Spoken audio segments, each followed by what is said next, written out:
The Book of Ezra, Chapter 1. In the first year of Cyrus, king of Persia, in order to fulfill the word of the Lord spoken by Jeremiah, the Lord moved the heart of Cyrus, king of Persia, to make a proclamation throughout his realm, and also to put it in writing. This is what Cyrus, king of Persia, says. The Lord, the God of heaven, has given me all the kingdoms of the earth, and he has appointed me to build a temple for him at Jerusalem in Judah. Any of his people among you may go up to Jerusalem in Judah and build the temple of the Lord, the God of Israel, the God who is in Jerusalem, and may their God be with them. And in any locality where survivors may now be living, the people are to provide them with silver and gold, with goods and livestock, and with freewill offerings for the temple of God in Jerusalem. Then the family heads of Judah and Benjamin, and the priests and Levites, everyone whose heart God had moved, prepared to go up and build the house of the Lord in Jerusalem. All their neighbors assisted them with articles of silver and gold, with goods and livestock, and with valuable gifts, in addition to all the freewill offerings. Moreover, King Cyrus brought out the articles belonging to the temple of the Lord, which Nebuchadnezzar had carried away from Jerusalem, and had placed in the temple of his God. Cyrus, king of Persia, had them brought by Mithredath, the treasurer, who counted them out to Sheshbazzar, the prince of Judah.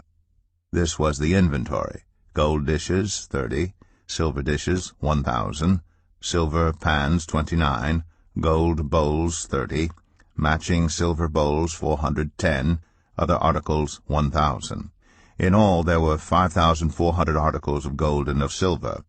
Sheshbazzar brought all these along with the exiles when they came up from Babylon to Jerusalem. Ezra 2. Now these are the people of the province who came up from the captivity of the exiles, whom Nebuchadnezzar king of Babylon had taken captive to Babylon. They returned to Jerusalem and Judah, each to their own town, in company with Zerubbabel, Joshua, Nehemiah, Seraiah, Realiah, Mordecai, Bilshan, Mispar, Bigvai, Rehum, and Banah. The list of the men of the people of Israel.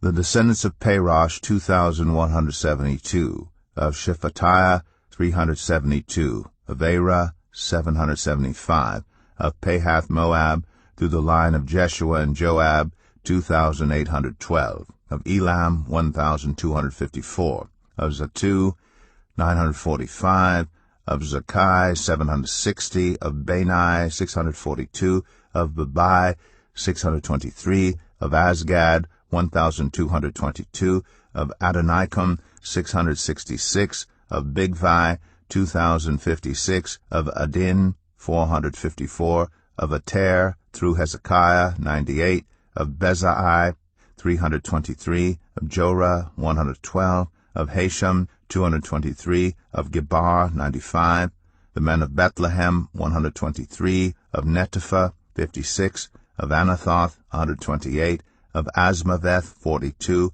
of Kiriath-Jearim, Kephirah and Beeroth, 743, of Ramah and Gibeah, 621, of Michmash, 122, of Bethel and Ai, 223, of Nebo, 52, of Magbish, 156, of the other Elam, 1,254, of Harim, 320, of Lod, Hadid, and Ono, 725, of Jericho, 345, of Sanaa, 3,630.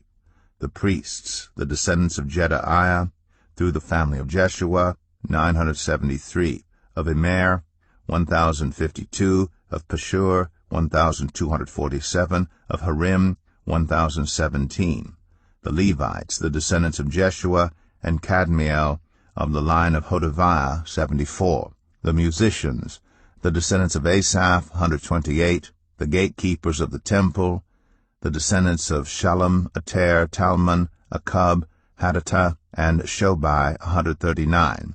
The temple servants, the descendants of Ziha, Hasupha, Tabaoth, Keros, Siaha, Padon, Lebanah, Hagabah, Akub, Hagab, Shalmai, Hanan, Gedel, Gehar, Reaiah, Rezin, Nekoda, Gazam, Uzzah, Paseah, Besai, Asna, Meunim, Nephosim, Bakbuk, Hakupha, Hahar, Bazluth, Mahida, Harsha, Barkos, Sisera, Tema, Nezaiah, and Hatipha.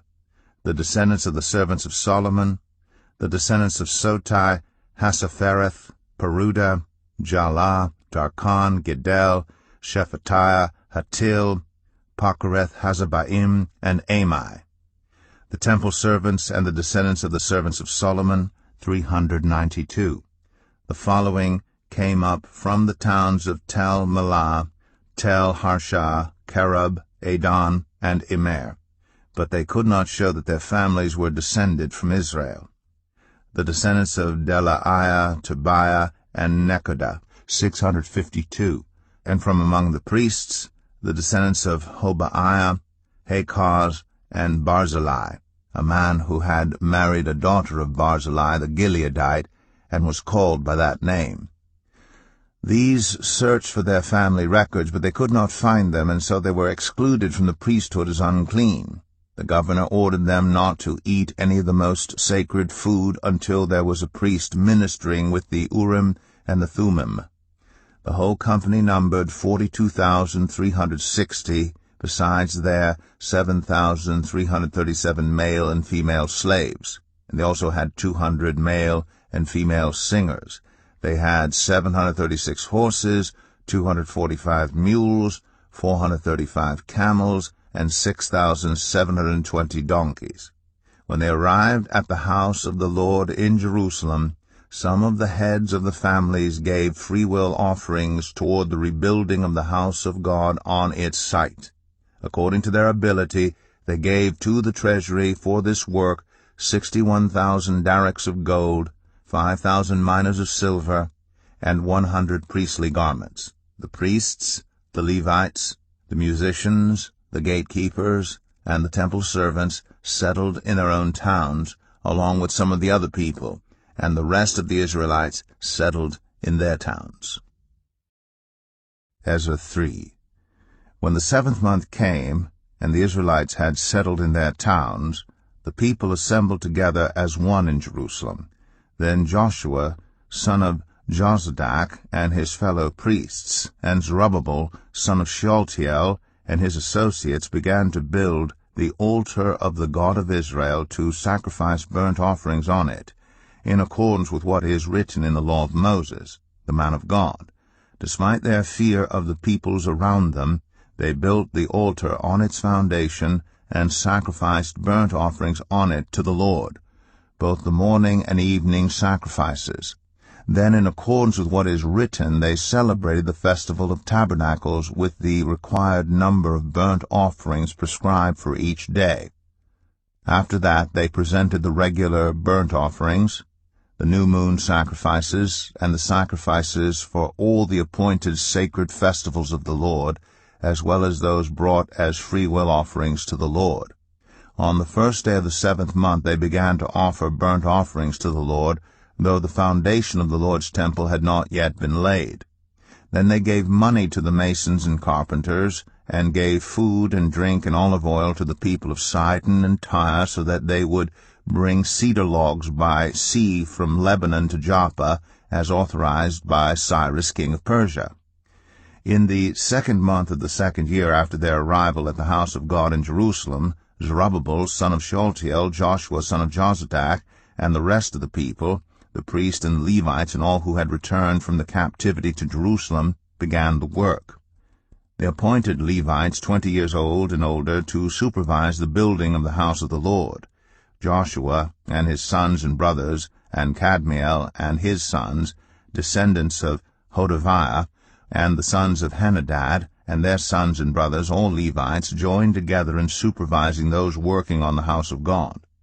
When the builders laid the foundation of the temple of the Lord, the priests in their vestments and with trumpets, and the Levites, the sons of Asaph, with cymbals, took their places to praise the Lord, as prescribed by David, king of Israel. With praise and thanksgiving they sang to the Lord. He is good. His love toward Israel endures forever. And all the people gave a great shout of praise to the Lord, because the foundation of the house of the Lord was laid. But many of the older priests and Levites and family heads who had seen the former temple wept aloud when they saw the foundation of this temple being laid, while many others shouted for joy.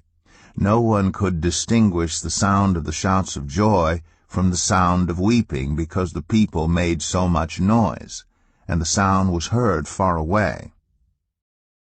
Ezra 4.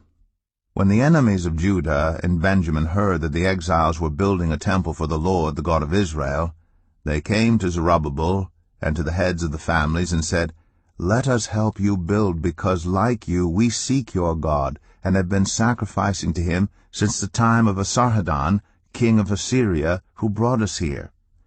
But Zerubbabel, Joshua, and the rest of the heads of the families of Israel answered, "You have no part with us in building a temple to our God.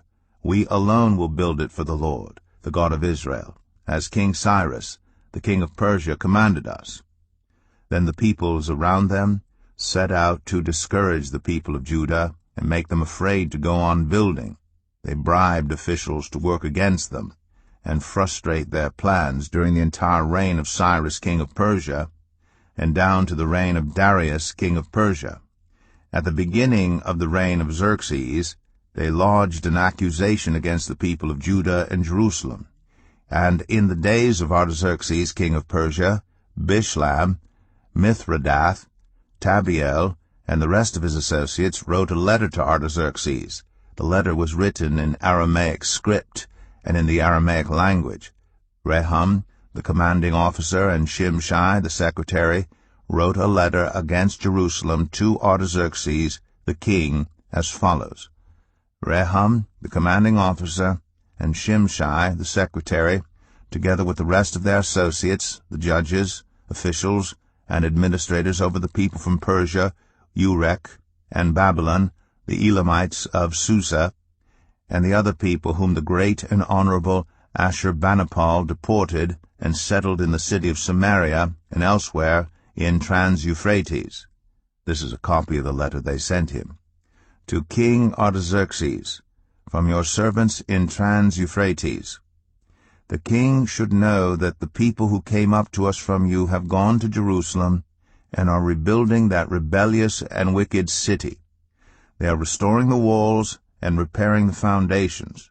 Furthermore, the king should know that if this city is built and its walls are restored, no more taxes, tribute, or duty will be paid, and eventually the royal revenues will suffer. Now, since we are under obligation to the palace, and it is not proper for us to see the king dishonored, we are sending this message to inform the king, so that a search may be made in the archives of your predecessors. In these records you will find that this city is a rebellious city, troublesome to kings and provinces, a place with a long history of sedition. That is why this city was destroyed. We inform the king that if this city is built and its walls are restored, you will be left with nothing in Trans-Euphrates. The king sent this reply: to Rehum, the commanding officer, Shimshai the secretary, and the rest of their associates living in Samaria and elsewhere in Trans-Euphrates. Greetings. The letter you sent us has been read and translated in my presence. I issued an order, and a search was made, and it was found that this city has a long history of revolt against kings and has been a place of rebellion and sedition. Jerusalem has had powerful kings ruling over the whole of Trans-Euphrates, and taxes, tribute, and duty were paid to them.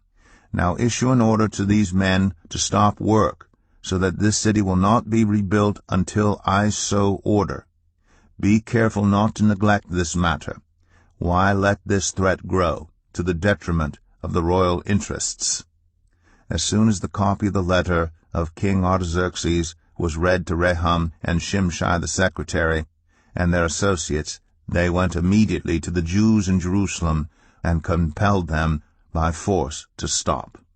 Thus the work on the house of God in Jerusalem came to a standstill until the 2nd year of the reign of Darius, king of Persia. Ezra 5. Now Haggai the prophet and Zechariah the prophet, a descendant of Iddo, prophesied to the Jews in Judah and Jerusalem in the name of the God of Israel, who was over them. Then Zerubbabel son of Shealtiel and Joshua son of Jozadak set to work to rebuild the house of God in Jerusalem, and the prophets of God were with them, supporting them. At that time Tattenai, governor of Trans-Euphrates, and Shethar-Bozenai, and their associates went to them and asked, "Who authorized you to rebuild this temple and to finish it?" They also asked, "What are the names of those who are constructing this building?" But the eye of their God was watching over the elders of the Jews, and they were not stopped until a report could go to Darius, and his written reply be received. This is a copy of the letter that Tattenai, governor of Trans-Euphrates, and Shethar-Bozenai, and their associates, the officials of Trans-Euphrates, sent to King Darius. The report they sent him read as follows: To King Darius, cordial greetings. The king should know that we went to the district of Judah to the temple of the great God. The people are building it with large stones and placing the timbers in the walls. The work is being carried on with diligence and is making rapid progress under their direction. We questioned the elders and asked them, "Who authorized you to rebuild this temple and to finish it?" We also asked them their names so that we could write down the names of their leaders for your information. This is the answer they gave us: "We are the servants of the God of heaven and earth, and we are rebuilding the temple that was built many years ago, one that a great king of Israel built and finished. But because our ancestors angered the God of heaven, he gave them into the hands of Nebuchadnezzar the Chaldean, king of Babylon, who destroyed this temple and deported the people to Babylon. However, in the first year of Cyrus, king of Babylon, King Cyrus issued a decree to rebuild this house of God. He even removed from the temple of Babylon the gold and silver articles of the house of God which Nebuchadnezzar had taken from the temple in Jerusalem and brought to the temple in Babylon. Then King Cyrus gave them to a man named Sheshbazzar, whom he had appointed governor, and he told him, "Take these articles and go and deposit them in the temple in Jerusalem, and rebuild the house of God on its site." So this Sheshbazzar came and laid the foundations of the house of God in Jerusalem. From that day to the present it has been under construction, but is not yet finished. Now, if it pleases the king, let a search be made in the royal archives of Babylon to see if King Cyrus did in fact issue a decree to rebuild this house of God in Jerusalem. Then let the king send us his decision in this matter. Ezra 6. King Darius then issued an order, and they searched in the archives stored in the treasury at Babylon.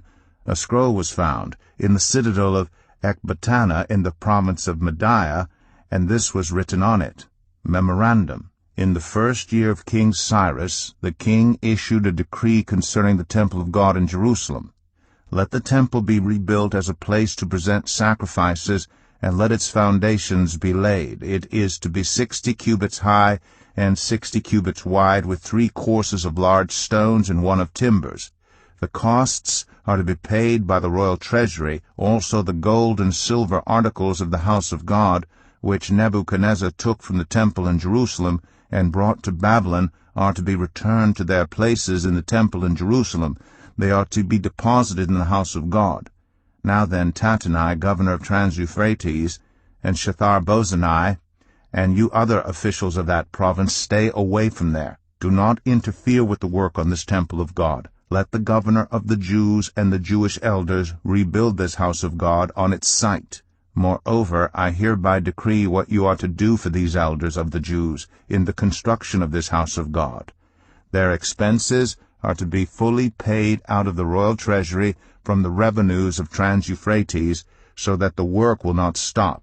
Whatever is needed, young bulls, rams, male lambs for burnt offerings to the God of heaven, and wheat, salt, wine, and olive oil, as requested by the priests in Jerusalem, must be given them daily without fail, so that they may offer sacrifices pleasing to the God of heaven, and pray for the well-being of the king and his sons. Furthermore, I decree that if anyone defies this edict, a beam is to be pulled from their house, and they are to be impaled on it. And for this crime their house is to be made a pile of rubble.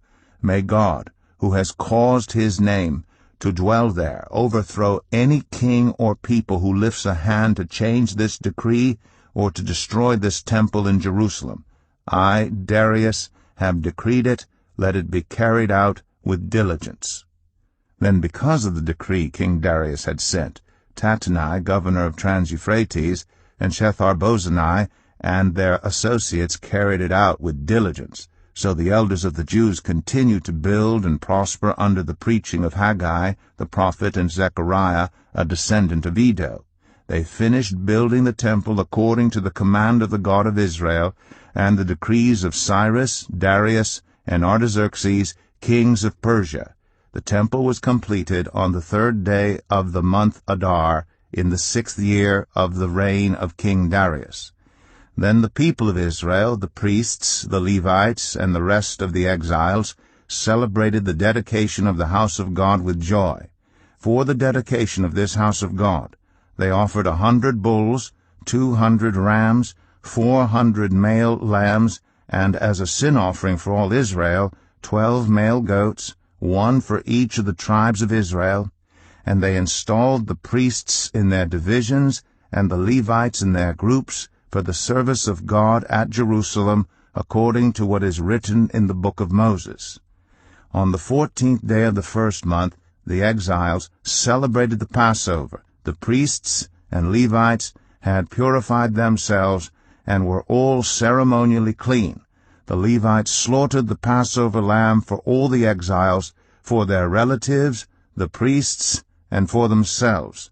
So the Israelites who had returned from the exile ate it, together with all who had separated themselves from the unclean practices of their Gentile neighbors, in order to seek the Lord, the God of Israel. For 7 days they celebrated with joy the festival of unleavened bread, because the Lord had filled them with joy by changing the attitude of the king of Assyria, so that he assisted them in the work on the house of God, the God of Israel. Ezra 7. After these things, during the reign of Artaxerxes, king of Persia, Ezra, son of Seraiah, the son of Azariah, the son of Hilkiah, the son of Shallum, the son of Zadok, the son of Ahitub, the son of Amariah, the son of Azariah, the son of Meraioth, the son of Zerahiah, the son of Uzai, the son of Bukai, the son of Abishua, the son of Phinehas, the son of Eleazar, the son of Aaron the chief priest. This Ezra came up from Babylon. He was a teacher well versed in the law of Moses, which the Lord the God of Israel had given. The king had granted him everything he asked, for the hand of the Lord his God was on him. Some of the Israelites, including priests, Levites, musicians, gatekeepers, and temple servants, also came up to Jerusalem in the 7th year of King Artaxerxes. Ezra arrived in Jerusalem in the 5th month of the 7th year of the king. He had begun his journey from Babylon on the 1st day of the 1st month, and he arrived in Jerusalem on the 1st day of the 5th month, for the gracious hand of his God was on him. For Ezra had devoted himself to the study and observance of the law of the Lord, and to teaching its decrees and laws in Israel. This is a copy of the letter King Artaxerxes had given to Ezra the priest, a teacher of the law, a man learned in matters concerning the commands and decrees of the Lord for Israel. Artaxerxes, king of kings. To Ezra the priest, teacher of the law of the God of heaven, greetings. Now I decree that any of the Israelites in my kingdom, including priests and Levites, who volunteer to go to Jerusalem with you may go. You are sent by the king and his 7 advisers to inquire about Judah and Jerusalem with regard to the law of your God, which is in your hand. Moreover, you are to take with you the silver and gold that the king and his advisers have freely given to the God of Israel, whose dwelling is in Jerusalem, together with all the silver and gold you may obtain from the province of Babylon, as well as the freewill offerings of the people and priests for the temple of their God in Jerusalem. With this money be sure to buy bulls, rams, and male lambs, together with their grain offerings and drink offerings, and sacrifice them on the altar of the temple of your God in Jerusalem. You and your fellow Israelites may then do whatever seems best with the rest of the silver and gold in accordance with the will of your God. Deliver to the God of Jerusalem all the articles entrusted to you for worship in the temple of your God, and anything else needed for the temple of your God that you are responsible to supply, you may provide from the royal treasury. Now I, King Artaxerxes, decree that all the treasurers of Trans-Euphrates are to provide with diligence whatever Ezra the priest, the teacher of the law of the God of heaven, may ask of you, up to 100 talents of silver, 100 cores of wheat, 100 baths of wine, 100 baths of olive oil, and salt without limit. Whatever the God of heaven has prescribed, let it be done with diligence for the temple of the God of heaven. Why should his wrath fall on the realm of the king and of his sons? You are also to know that you have no authority to impose taxes, tribute, or duty on any of the priests, Levites, musicians, gatekeepers, temple servants, or other workers at this house of God. And you, Ezra, in accordance with the wisdom of your God which you possess, appoint magistrates and judges to administer justice to all the people of Trans-Euphrates, all who know the laws of your God, and you are to teach any who do not know them. Whoever does not obey the law of your God and the law of the king must surely be punished by death, banishment, confiscation of property, or imprisonment. Praise be to the Lord, the God of our ancestors, who has put it into the king's heart to bring honor to the house of the Lord in Jerusalem in this way, and who has extended his good favor to me before the king and his advisers and all the king's powerful officials, because the hand of the Lord my God was on me. I took courage and gathered leaders from Israel to go up with me. Ezra 8. These are the family heads and those registered with them who came up with me from Babylon during the reign of King Artaxerxes. Of the descendants of Phinehas, Gershom. Of the descendants of Ithamar, Daniel. Of the descendants of David, Hattush. Of the descendants of Shechaniah. Of the descendants of Parosh, Zechariah, and with him were registered 150 men. Of the descendants of Pahath-Moab, Elionai, son of Zerahiah, and with him 200 men. Of the descendants of Zattu, Shechaniah, son of Jahaziel, and with him 300 men. Of the descendants of Adin, Ebed, son of Jonathan, and with him 50 men. Of the descendants of Elam, Jeshaiah, son of Athaliah, and with him 70 men. Of the descendants of Shephatiah, Zebadiah, son of Michael, and with him 80 men. Of the descendants of Joab, Obadiah, son of Jehiel, and with him 218 men. Of the descendants of Bani, Shelomith, son of Josephiah, and with him 160 men. Of the descendants of Bebai, Zechariah, son of Bebai, and with him 28 men. Of the descendants of Azgad, Johanan, son of Hakatan, and with him 110 men. Of the descendants of Adonikam, the last ones, whose names were Eliphalet, Jeuel, and Shemaiah, and with them 60 men. Of the descendants of Bigvai, Uthai and Zakur, and with them 70 men. I assembled them at the canal that flows toward Ahava, and we camped there 3 days. When I checked among the people and the priests, I found no Levites there. So I summoned Eleazar, Ariel, Shemaiah, Elnathan, Jarib, Elnathan, Nathan, Zechariah, and Meshullam, who were leaders, and Joiarib, and Elnathan, who were men of learning, and I ordered them to go to Iddo, the leader in Casiphia. I told them what to say to Iddo and his fellow Levites, the temple servants in Casiphia, so that they might bring attendance to us for the house of our God, because the gracious hand of our God was on us. They brought us Sherebiah, a capable man, from the descendants of Malai, son of Levi, the son of Israel, and Sherebiah's sons and brothers, 18 in all, and Hashabiah, together with Jeshaiah, from the descendants of Merari, and his brothers and nephews, 20 in all. They also brought 220 of the temple servants, a body that David and the officials had established to assist the Levites. All were registered by name.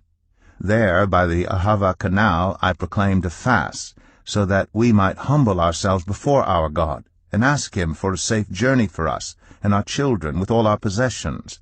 I was ashamed to ask the king for soldiers and horsemen to protect us from enemies on the road, because we had told the king, "The gracious hand of our God is on every one who looks to him, but his great anger is against all who forsake him."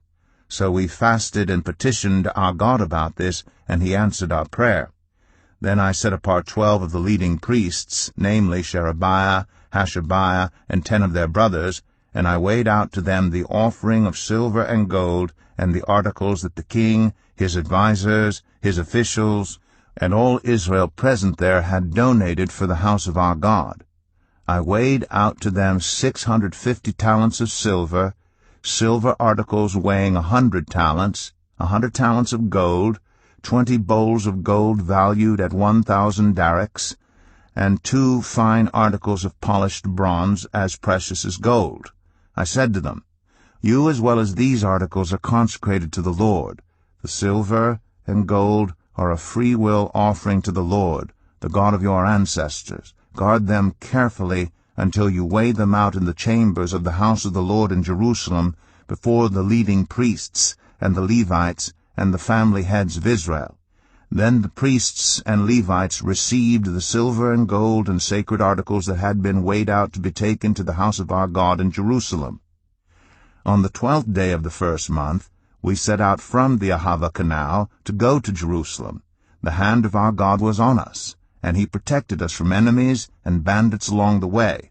So we arrived in Jerusalem, where we rested 3 days. On the 4th day, in the house of our God, we weighed out the silver and gold and the sacred articles into the hands of Meremoth, son of Uriah the priest.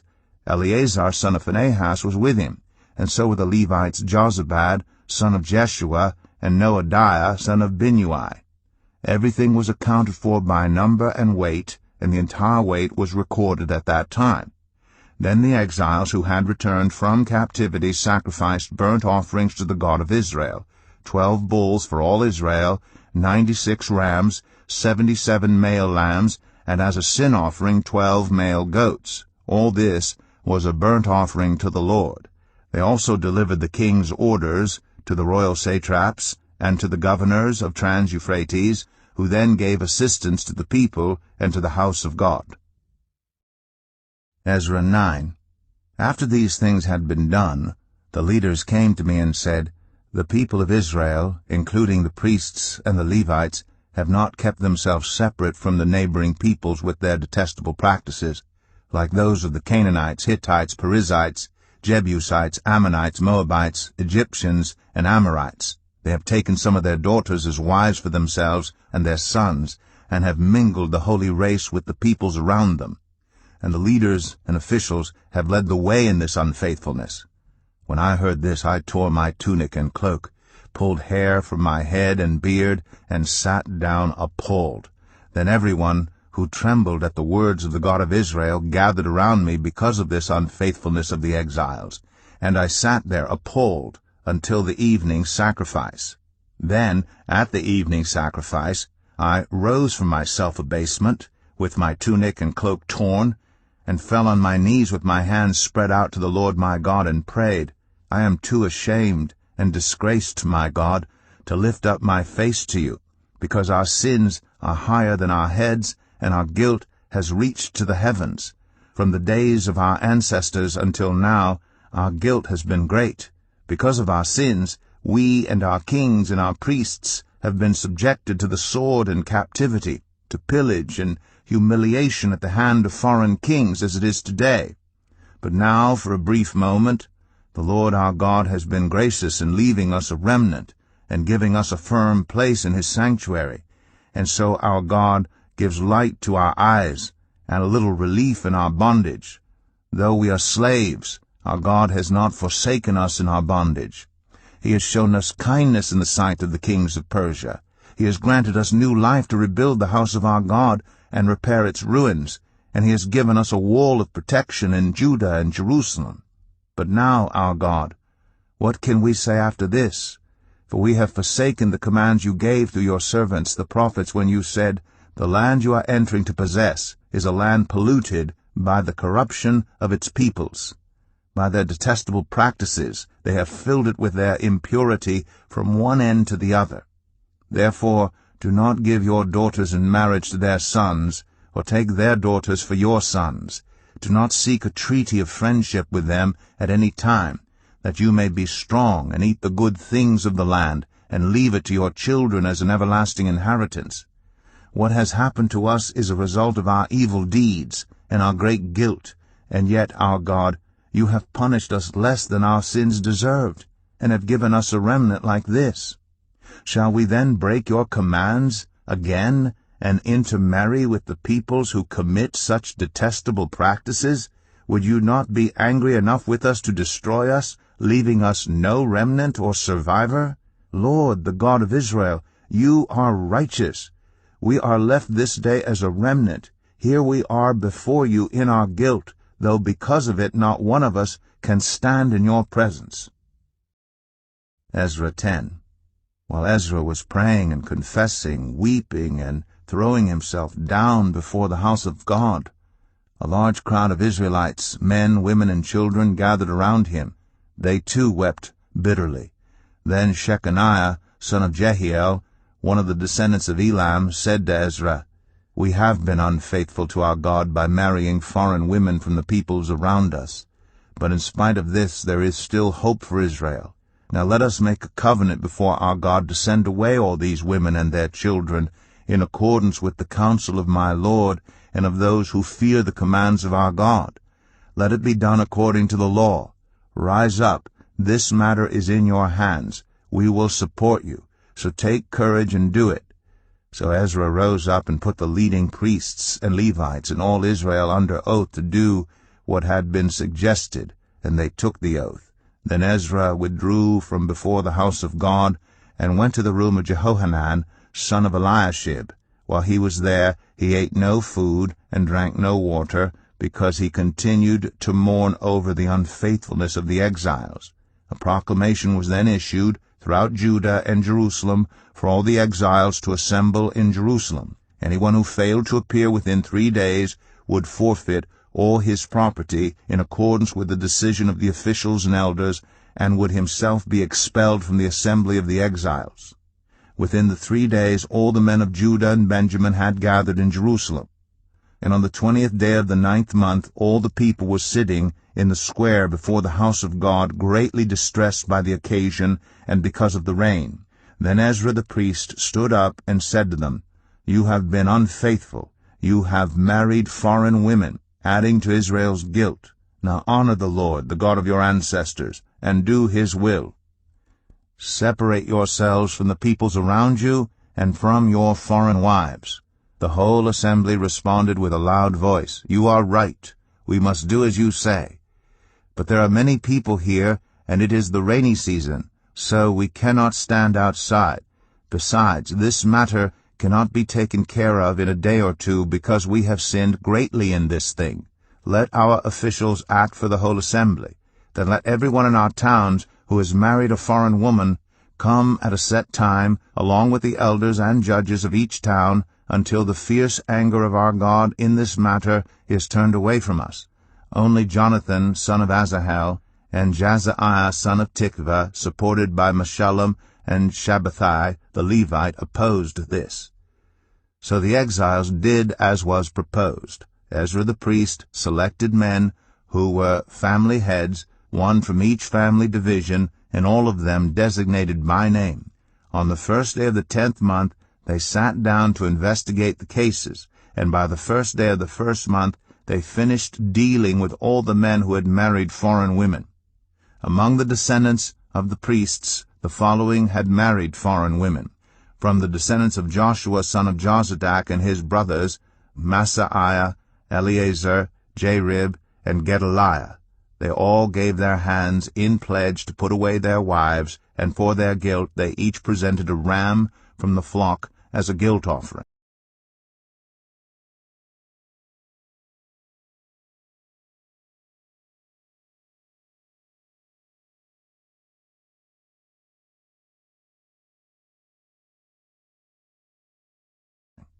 From the descendants of Immer, Hanani and Zebadiah. From the descendants of Harim, Maaseiah, Elijah, Shemaiah, Jehiel, and Uzziah. From the descendants of Pashur, Elionai, Maaseiah, Ishmael, Nethanel, Jozabad, and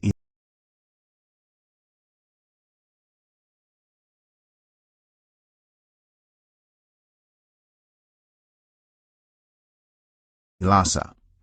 Among the Levites, Jozabad, Shimei, Kelaiah, that is, Kelita, Pethahiah, Judah, and Eleazar. From the musicians, Eliashib. From the gatekeepers, Shallum, Telem, and Uri. And among the other Israelites, from the descendants of Parosh, Ramaiah, Izai, Malchijah, Mijamin, Eleazar, Malchijah, and Benaiah.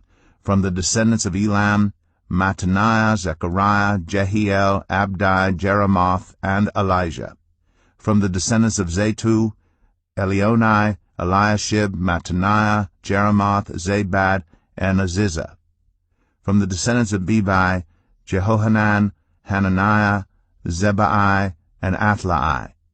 From the descendants of Bani, Meshullam, Malach, Adaiah, Jashub, Sheal, and Jeremoth. From the descendants of Pahath Moab, Adnah, Kelal, Benaiah, Maaseiah, Mattaniah, Bezalel, Binnui, and Manasseh.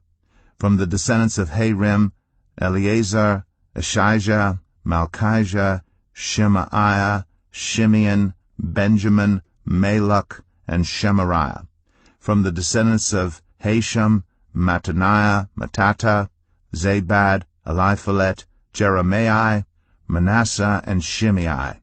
From the descendants of Bani, Madai, Amram, Uel, Benaiah, Bedaiah, Keluhi, Vanaiah, Meremoth, Eliashib, Mattaniah, Mattanai, and Jesu.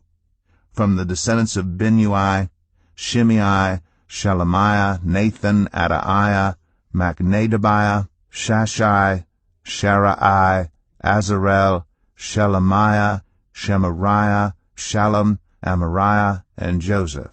From the descendants of Nebo, Jeiel, Mattathiah, Zabad, Zebina, Jaddai, Joel, and Benaiah. All these had married foreign women, and some of them had children by these wives.